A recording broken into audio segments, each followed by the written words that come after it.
اعوذ باللہ من الشیطان الرجیم بسم اللہ الرحمن الرحیم۔ تمام ناظرین کی خدمت میں السلام علیکم ورحمۃ اللہ۔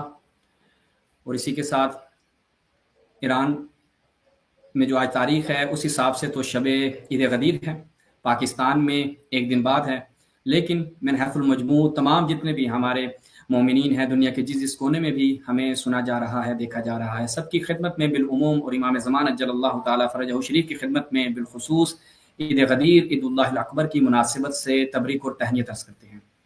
جیسا کہ ولی عصر کے پلیٹ فارم سے عید غدیر کی علمی نشستوں کا سلسلہ جاری ہے، پہلی نشست آپ نے ملاحظہ کی حجت الاسلام والمسلمین رئیس المحققین قبلہ علامہ آفتاب حسین جوادی صاحب کے ساتھ نہایت علمی گفتگو رہی، پرمغز گفتگو رہی، بہت سے شبہات جو عید غدیر کے حوالے سے اور امیر المومنین کی امامت کے حوالے سے مخالفین کی جانب سے کیے جاتے ہیں، قبلہ نے سیر حاصل گفتگو کی اور بہترین جوابات سے نوازا۔ دوسری نشست مدافع اہل بیت جناب علامہ سجاد زہرائی صاحب کے ساتھ رہی، وہ بھی آپ نے ملاحظہ کی۔ آج کی تیسری نشست ہماری خوش نصیبی ہے اور پہلی مرتبہ ہمیں یہ توفیق ملی کہ ہم جس شخصیت سے آج آپ کا بھی تعارف کروانے والے ہیں، اگرچہ تعارف کی محتاج نہیں، آپ مختلف انٹرنیشنل میڈیا پلیٹ فارم پر ان کو سنتے ہیں، دفاع مکتب اہل بیت کے حوالے سے محور اور مرکز رہتے ہیں، بالخصوص ماہ مبارک رمضان میں جو ٹی وی چینلز پر ٹرانسمیشنز ہوتی ہیں اور بہترین مکتب اہل بیت کا دفاع کرتے ہیں۔ بہت ہی عمدہ اور مدلل گفتگو کرنے کے حوالے سے آغا کا ایک نام ہے، ہمارے ساتھ آج کی نشست میں ہمارے ساتھ موجود ہوں گے اور غدیر کے حوالے سے انشاءاللہ آغا سے استفادہ کیا جائے گا۔ میری مراد قبلہ علامہ امین شہیدی صاحب ہیں، آج کی نشست میں ان کو خوش آمدید کہتے ہیں۔ السلام علیکم ورحمۃ اللہ قبلہ۔ وعلیکم السلام ورحمۃ اللہ وبرکاتہ۔ قبلہ سب سے پہلے تو آپ کو عید غدیر کی مناسبت سے مبارکباد عرض کرتے ہیں اور نہایت آپ کے شکر گزار ہیں کہ آپ تشریف لائیں۔ اللہ آپ سب کو اپنے سامان میں رکھے۔ آپ لوگ ماشاءاللہ بہت اچھا علمی فکری نظریاتی کام کر رہے ہیں جس کی اس وقت ضرورت ہے۔ اگرچہ موضوعات تند اور تیز ضرور ہوتے ہیں، لیکن انہی موضوعات کو آج کی دنیا میں تمام ان ابہامات اور غلط فہمیوں کے ازالے کے لیے خوبصورت انداز میں اگر پیش کیا جائے اور بغیر تعصب کے، تو یقینی طور پر وہ لوگ جو تعصب کی فضا سے باہر آ کر حقائق تک پہنچنا چاہتے ہیں، ان کو کم از کم درست راہ کی پہچان میں مدد ملے گی۔ اور اس حوالے سے آپ لوگوں کا کام ماشاءاللہ بہت اچھا ہے۔ میں اس حوالے سے آپ کو مبارکباد پیش کرتا ہوں۔ سلامت رہیں قبلہ۔ اور ہمارے ساتھ حسب سابق مولانا ابو عماد حیدری صاحب بھی موجود ہیں، ان کو بھی ہم اسٹریم میں خوش آمدید کہتے ہیں، پروگرام کا باقاعدہ آغاز کرتے ہیں۔ ابو عماد بھائی کی طرف چلتے ہیں اور وہیں سے پھر انشاءاللہ سوالات کا سلسلہ شروع کیا جائے گا۔ جی عماد بھائی۔ جی بسم اللہ الرحمن الرحیم۔ میں بھی آپ تمام دوستوں ناظرین بالخصوص قبلہ علامہ امین شہیدی صاحب کی خدمت میں یہ مبارک ایام اور مبارک لحظات جو عید غدیر اور عید اللہ اکبر کے نام سے معروف ہیں، ان کی مناسبت سے میں مبارکباد عرض کرتا ہوں۔ میں بغیر کسی مقدمے کے علامہ صاحب کی طرف آتا ہوں اور علامہ صاحب سے سوال پوچھنا چاہتا ہوں تاکہ ہمارے جو ناظرین ہیں، ہمارے جو سامعین ہیں، ان کا ہم ٹائم نہ لیں اور علامہ صاحب سے وہ استفادہ کریں۔ علامہ صاحب جو بہت ضروری ایک سوال ہیں، اور عموماً اسی وجہ سے بعض وہ طبقات کے جو شیعہ سنی وحدت کے اوپر کام کر رہے ہیں، وہ بھی یعنی ہمیں مخاطب کر کے کہتے ہیں کہ یہ جو آپ لوگ مکتب کے دفاع والا کام کرتے ہو، یہ وحدت کے ساتھ منافی ہے، یہ وحدت کے ساتھ سازگار نہیں ہوتا۔ تو علامہ صاحب خود اس سوال میں کیا حقیقت ہے؟ واقعی یہ وحدت کے ساتھ منافی ہے یا نہیں؟ اس کے بہت بڑے سارے مثالیں ہمارے پاس موجود ہیں۔ اس حوالے سے ہم چاہتے ہیں کہ آپ ہی ہمارے سامعین کی خدمت میں عرض کر لیں کہ اس سوال کی کیا حقیقت اور اس کا جواب کیا ہوگا، تاکہ ہمارے سامعین آپ کے الفاظ سے اور آپ کے جو ہے افکار سے وہ استفادہ کر سکیں۔ بہت بہت شکریہ۔ بسم اللہ الرحمن الرحیم۔ دیکھیے، جب ہم وحدت کی بات کرتے ہیں نا، تو وحدت کا مطلب یہ تو کبھی بھی نہیں ہے کہ دو مکاتب فکر اور دو نظریات کے حامل لوگ ایک دوسرے میں مدغم ہو کر اپنی وہ جو شناخت ہے اس کو مٹا دیں۔ یہ مطلب کبھی بھی وحدت کا نہیں ہے۔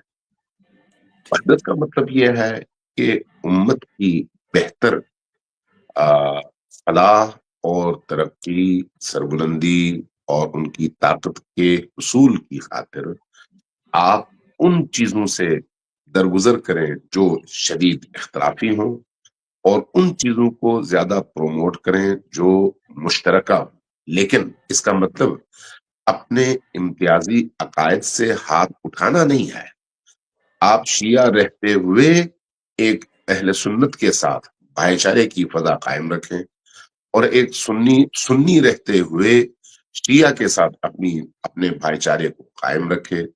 شیعہ رہے، سنی رہے، اپنے عقائد پر رہے لیکن دلیل کے ساتھ رہے، اور ان دونوں کے درمیان جو مشترکات ہیں ان مشترکات کو اگر فروغ دیا جائے تو یہ کہلاتا ہے وحدت۔ ہم اس وقت خود پاکستان کے اندر بھی اور باقی دنیا کے اندر بھی، میں خود تشیع اور تسنن کے درمیان وحدت کے حوالے سے اپنے آپ کو علمبردار سمجھتا ہوں، اور میں کام کرتا ہوں اس بات پر، اور اہل سنت علماء کے ساتھ بیٹھ کر کام کرتا ہوں، لیکن اس اعلان کے ساتھ کہ میں شیعہ ہوں، شیعہ رہوں گا، شیعہ عقائد پر کار فرما ہوں، اور آپ کو بھی کہتا ہوں کہ آپ سنی رہتے ہوئے میرا ساتھ دیں ان موضوعات پر، جن موضوعات کا تعلق تشیع اور تسنن کے باہمی مفادات سے ہے۔ تو اس لیے آج کی دنیا میں جو انٹرنیشنل چیلنجز ہیں اور اسلام کو درپیش ہیں، توحید کو درپیش ہیں، رسالت کو درپیش ہیں، اسلام کے بنیادی عقائد کو درپیش ہیں، وہ ہمارے مشترکہ چیلنجز ہیں۔ اس وقت دہریت کی جس طرح سے ترویج ہو رہی ہے، اللہ کے انکار کے نظریے کی جس طرح سے ترویج ہو رہی ہے، جس طرح سے فحشاء اور منکرات کی ترویج ہو رہی ہے، جس طرح سے توحیدی معاشرے کو گالی بنانے کی کوشش کی جا رہی ہے، یہ کسی شیعہ کا مسئلہ نہیں ہے، یہ کسی سنی کا مسئلہ نہیں ہے، یہ اسلام کا مسئلہ ہے، یہ قرآن کو درپیش چیلنج ہے۔ اب اس طرح کے وہ تمام موضوعات جو اسلام کی جڑ پر حملہ آور ہونے کے مترادف ہیں، ان موضوعات پر اسلام کے مختلف فرقوں کے علماء کرام کو مل کر ایک پلیٹ فارم پر جمع ہو کر اپنی قوت کا اور اپنے اشتراک کا اظہار کرنا چاہیے، اور یہ ہے وحدت۔ لیکن اس کے ساتھ ساتھ علمی گفتگو، ایک دوسرے سے علمی اختلاف، اپنے عقائد اور نظریات کے حق میں دلائل کا پیش کیا جانا، اس کو بھی جاری رہنا چاہیے لیکن شائستہ انداز میں۔ ہم اگر اس حوالے سے ماضی کی تاریخ بھی دیکھیں تو ہمارے بڑے بڑے علماء نے، چاہے وہ اہل سنت کے علماء ہوں یا تشیع کے، آپس میں انہوں نے اپنے اس طرح کے رشتے قائم رکھے، گفتگو کا سلسلہ قائم رکھا، آنا جانا قائم رکھا، سنی ہی رہے، شیعہ ہی رہے، لیکن دونوں نے اپنے اپنے عقائد کے لیے دلائل ایک دوسرے کے سامنے رکھے۔ المراجعات کو آپ پڑھ لیں، کچھ اور کتابیں آپ نکال سکتے ہیں عرب دنیا کی بھی اور ہمارے اپنے بر صغیر کے حوالے سے بھی، تو اس طرح کا آپ کو لٹریچر ملتا ہے جو اہل سنت اور اہل تشیع کے علماء نے ایک دوسرے کے رد میں یا ایک دوسرے کے سامنے اپنے عقائد کی وضاحت میں پیش کیے، اور بعد میں وہ کتابی شکل اختیار کر گئے۔ شبہائے پشاور بھی انہی کی ایک مثال ہے۔ لہذا میں یہ سمجھتا ہوں کہ اختلاف شائستگی کے ساتھ کرتے ہوئے، اپنے عقائد کے دفاع کے ساتھ، اپنے عقائد پر قائم رہتے ہوئے، اپنے مخالف فریق کے ساتھ مشترکات پر اتحاد کیا جا سکتا ہے، اور یہ اتحاد مستحسن بھی ہے اور قرآن کا حکم بھی ہے۔ لہذا آپ کا جو کام ہے یہ اسی شائستگی کے ساتھ اگر انجام پاتا ہے تو یہ نہ صرف وحدت کے خلاف نہیں ہے بلکہ وحدت کو مضبوط کرنے کا ذریعہ بھی ہے، کہ مجھے ایک سنی سمجھ آئے کہ وہ کیوں سنی ہے، اور ایک سنی کو یہ سمجھنے کا موقع ملے کہ میں کیوں شیعہ ہوں۔ صرف الزامات، کردار کشی اور ایک دوسرے پر کیچڑ اچھال کر ایک دوسرے کا تمسخر اڑانے سے انسان نہ حقیقت تک پہنچ سکتا ہے، نہ ہی ارتقا پا سکتا ہے، بلکہ کینہ اور دشمنی پیدا ہوتی ہے۔ اس کی جگہ اگر آپ دلائل کے ساتھ بات کریں کہ میں اس لیے شیعہ ہوں کہ میرے پاس یہ دلائل ہے، اور ایک اہل سنت اپنے سنی ہونے کی دلیل بھی قرآن اور سنت ہے جو اس کے پاس موجود ہے وہ پیش کرے۔ ہو سکتا ہے میں اس کو رد کر دوں، ہو سکتا ہے وہ میری دلیل کو نہ مانے، لیکن کم از کم اس کو یہ پتا چل جائے گا کہ میرے پاس دلیل ہے، اور مجھے بھی پتا چل جائے گا کہ وہ کس دلیل کا سہارا لے رہا ہے۔ تو اس لیے علمی گفتگو کو جاری بھی رہنا چاہیے اور اس کو اس کی حوصلہ افزائی بھی ہونی چاہیے، لیکن اچھا علامہ جو صاحب وحدت کی فضا ہے اس پر بھی ہماری توجہ ضرور ہونی چاہیے کہ وحدت کی فضا کو ہم خراب نہ ہونے دیں۔ جی علامہ صاحب، یہاں پہ میں ایک اپنے سوال کو تھوڑا سا خصوصی ایک مورد کے ساتھ جو ہے وہ پوچھنا چاہتا ہوں، اسی سوال کو خصوصاً ہمارے جو اہل سنت بھائی ہیں ان کی طرف سے یہ سوال پوچھا جاتا ہے کہ ایک طرف سے آپ لوگ کہتے ہیں کہ وحدت وحدت، آپ ہمارے بھائی ہیں، بلکہ بھائی بھی نہیں، ہمارے نفس ہیں، ہماری ہماری جان جان ہے، تو دوسری طرف آپ جشن غدیر مناتے ہیں، عید غدیر کا جشن، وہ کہتے ہیں خود عید غدیر کا جشن، یعنی پہلا سوال تو میرا مکتب کے دفاع کے بارے میں تھا نا، خود وہ کہتے ہیں عید غدیر کا جشن یا عید غدیر منانا ہی وحدت کے منافی ہے، تو اس حوالے سے بھی علامہ صاحب آپ ضرور فرمائیے گا۔ یہ اعتراض میرا خیال ہے غیر منطقی اعتراض ہے۔ اگر یہ اعتراض ہے تو پھر اس کو قرآن کے سامنے پیش کرنا چاہیے۔ ہم جب عید غدیر مناتے ہیں تو یہ کوئی رسم کے طور پر نہیں مناتے، یہ کوئی اس عنوان سے نہیں مناتے کہ یہ کوئی تہوار ہے، بلکہ اس کو قرآن کا حکم سمجھ کر مناتے ہیں۔ اس کو ائمہ اہل البیت علیہ السلام کی سیرت کا ایک ضروری حصہ سمجھ کر مناتے ہیں۔ اور ہم عید غدیر اگر مناتے ہیں تو وہ کس مناسبت سے مناتے ہیں؟ اس مناسبت سے کہ رسول کریم صلی اللہ علیہ وآلہ وسلم نے ہم کے مقام پر جو خطبہ ارشاد فرمایا، اس خطبے میں 1,00,000 سے زیادہ اصحاب نبی موجود تھے، اور ان اصحاب کے درمیان کھڑے ہو کر الست اولا بکم من انفسکم کا نعرہ بلند کر کے اور ان تمام اصحاب سے گواہی لینے کے بعد کہ بلا یا رسول اللہ، اس کے بعد فرمایا کہ من کنت مولاہ فہذا علی مولاہ۔ اب جب ایک انسان رسول کریم کے اس رویے کو، روش کو، اور وہاں پر پیش آنے والے اس عظیم واقعے کو عقل کی مناسبت سے دیکھتا ہے، عقل کے آئینے میں دیکھتا ہے، تو وہ یہ سوچنے پر مجبور ہو جاتا ہے کہ رسول کریم کو اس گرم موسم میں مکہ سے نکلنے کے بعد ان تھکے ہوئے حاجیوں کو دوبارہ روکنے کی اور پھر ان کو 3 دن وہاں پر رہنے کی ضرورت کیوں پیش آئی۔ ظاہر ہے یہ صرف اس لیے تو نہیں ہے کہ یہ کہیں کہ جو میرا دوست ہے وہ علی کا بھی دوست ہے۔ کیا رسول کریم اس سے پہلے 23 سال تک بار بار علی کا ہاتھ تھام کر علی سے اپنے رشتے کا اظہار فرما نہیں چکے تھے؟ تو صرف ایک جملہ کہنے کے لیے انہوں نے اتنی زحمت کی کہ علی میرا دوست ہے، جو مجھے اپنا دوست سمجھتا ہے وہ علی کو اپنا دوست سمجھے۔ اور دوسری طرف کیا رسول اللہ واقعی اپنے اصحاب کے دوست تھے، یا مالک تھے، یا مولا تھے، یا آقا تھے، یا سرپرست تھے؟ کوئی صحابی ایسا دعویٰ کر سکتا ہے کہ رسول اللہ سے میری دوستی تھی؟ رسول اللہ کے قدموں کی خاک کو جو لوگ اپنے آنکھوں کا سرما بناتے ہوں، اصحاب کے بارے میں امت کی رائے یہی ہے نا، جو اصحاب حتیٰ رسول اللہ کے وضو کے پانی کے قطرے کو زمین پر گرنے نہ دیتے ہوں، جبکہ عام انسانی اخلاق میں کسی کا ہاتھ دھلا ہوا پانی ہو تو وہ پانی آپ ہاتھ نہیں لگاتے، ہاتھ لگاتے ہیں تو ہاتھ جا کر دھوتے ہیں۔ تو یہ رسول اللہ صلی اللہ علیہ وآلہ وسلم سے دوستی کی وجہ تھی، یا رسول اللہ سے جو عقیدت تھی، رسول اللہ کا جو مقام تھا اس کا تقاضا تھا؟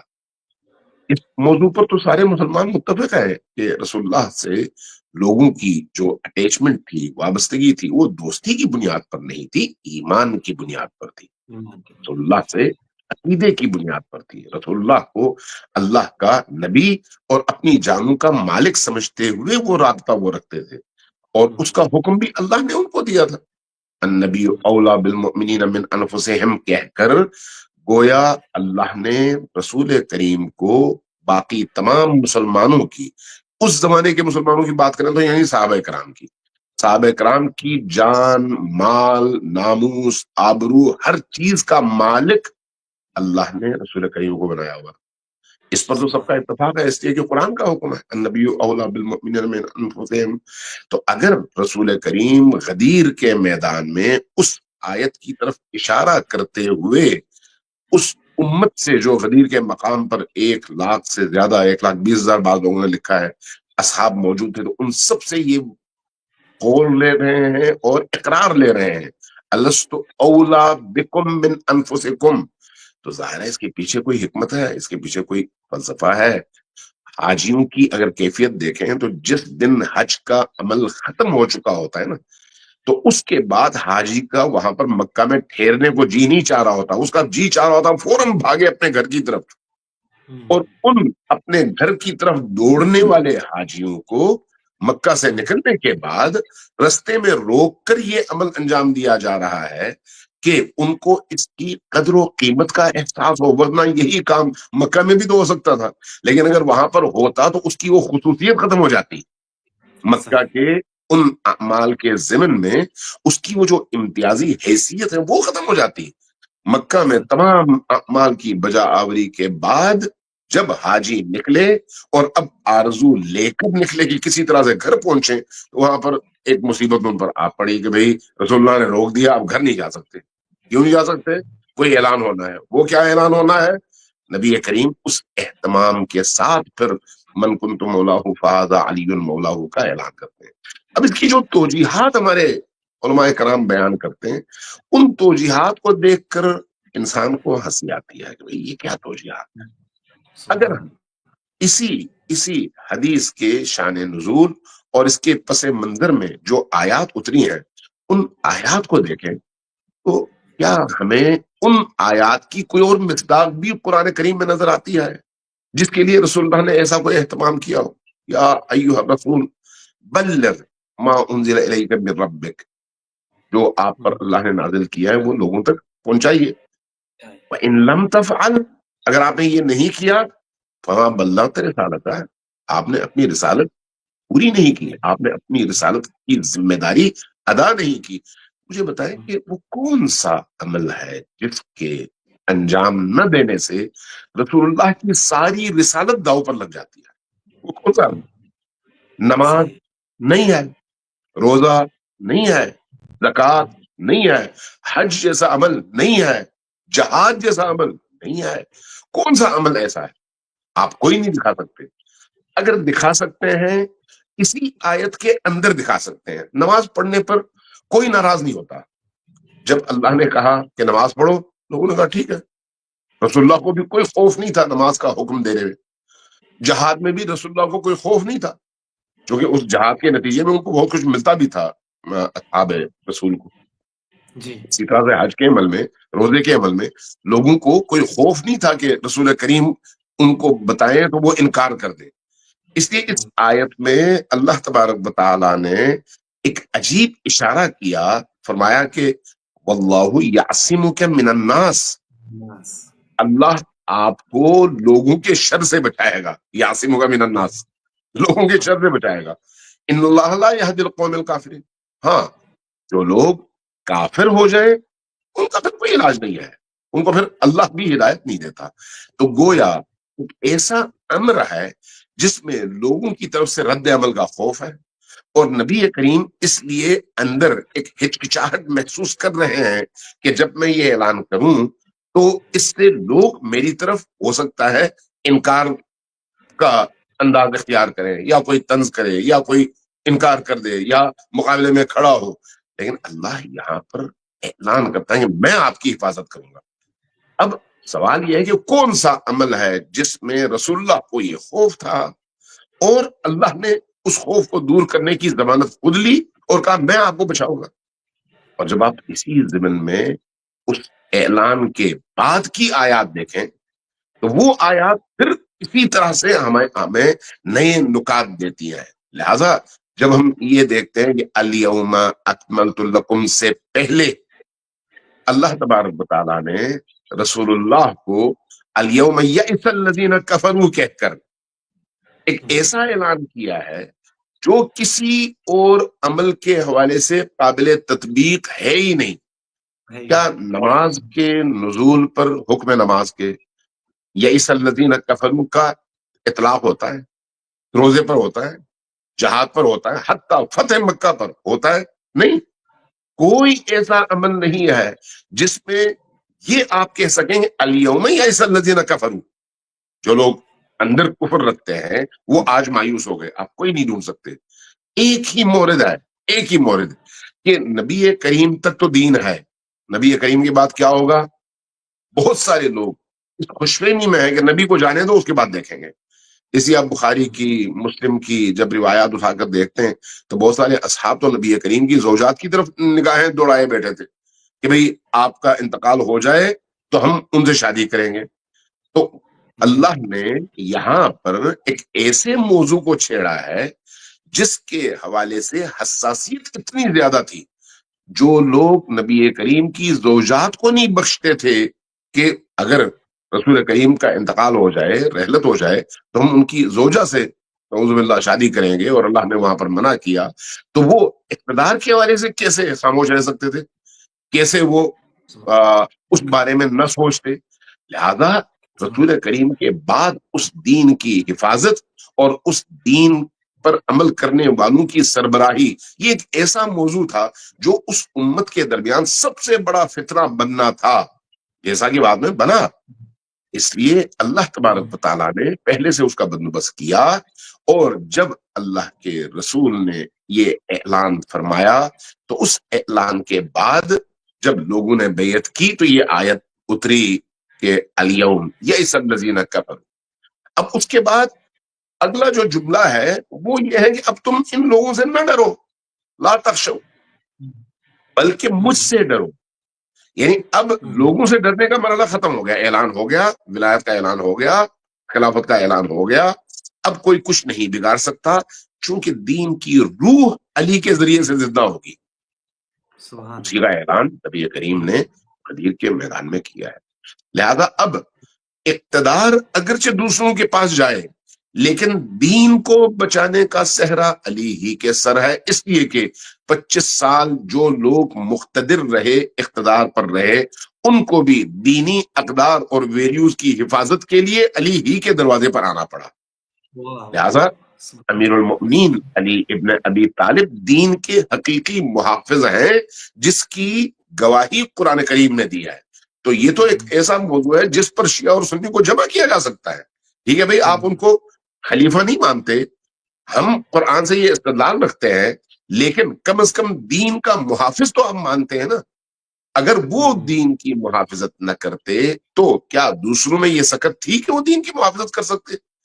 آپ خود یہ قبول کرتے ہیں نا کہ امیر المؤمنین ایک اچھے مشاور تھے، مشورہ دینے والے تھے، رہنمائی کرنے والے تھے، جہاں پر خلفاء غلطی کرتے تھے وہاں پر امیر المؤمنین روکتے تھے اور کہتے تھے کہ یہ اس طرح نہ کرو، اس طرح سے کرو۔ یہ تمام چیزیں کب وہ کرتے تھے؟ جب دین کو خطرہ درپیش ہو۔ جہاں پر خود ان کا ذاتی مسئلہ ہو وہاں پر تو وہ نہیں بولتے تھے، وہاں پر وہ اپنے ذاتی فائدے یا ذاتی حق کے لیے اس طرح سے میدان میں نہیں اترتے تھے، لیکن جہاں پر دین کا معاملہ ہوتا وہاں پر اپنے پورے اعتماد کے ساتھ اور پوری قوت کے ساتھ میدان میں اتر کر اس انحراف کو روکنے کے لیے اپنا کردار ادا کرتے تھے۔ یہ ہوتا ہے دین کے محافظ کی ذمہ داریاں، یہ ان کی ذمہ داری تھی۔ لہذا اللہ تبارک و تعالیٰ نے جب یہ ذمہ داری رسول کے بعد امیر المؤمنین علی ابن ابی طالب کی طرف منتقل فرمائی تو اس کے بعد اب لوگوں سے کہا کہ اب تمہیں دین کے حوالے سے پریشان ہونے کی ضرورت نہیں ہے، دین کو محافظ مل گیا ہے، اب اگر تمہیں پریشان ہونا ہے تو خود اپنے آپ سے ڈرو کہ کہیں تم اس دین کے محافظ سے منحرف نہ ہو جاؤ۔ لہذا جب ہم قرآن کریم کی ان آیات کو اس سیکوینس میں دیکھتے ہیں، چاہے وہ امر والی آیات ہوں، بلغ ما انزل الیک والی، یا پھر اس حدیث کے بیان کے بعد اور غدیر کے واقعے کے بعد اترنے والی آیات ہوں، یہ ساری آیتیں مل کر امیر المؤمنین علی ابن ابی طالب کے مقام کو بھی بیان کرتی ہیں، فضیلت کو بھی بیان کرتی ہیں، ان کی اسلام میں اہمیت کو بھی بیان کرتی ہیں، اور یہ بھی بیان کرتی ہیں کہ سخت ترین حالات میں جو حالات امیر المؤمنین کو درپیش تھے، نہ حضرت ابو بکر کو درپیش تھے، نہ حضرت عمر کو درپیش تھے، نہ حضرت عثمان کو درپیش تھے۔ جس طرح کا عمل امیر المؤمنین کا رہا، دشمن ترین افراد بھی امیر المؤمنین کی پاکیزگی پر کوئی حرف نہیں اٹھا سکا، کوئی اعتراض نہیں کر سکا، جبکہ باقی خلفاء پر ہزاروں اعتراضات تھے اور امت ہی کو تھے۔ اس کے باوجود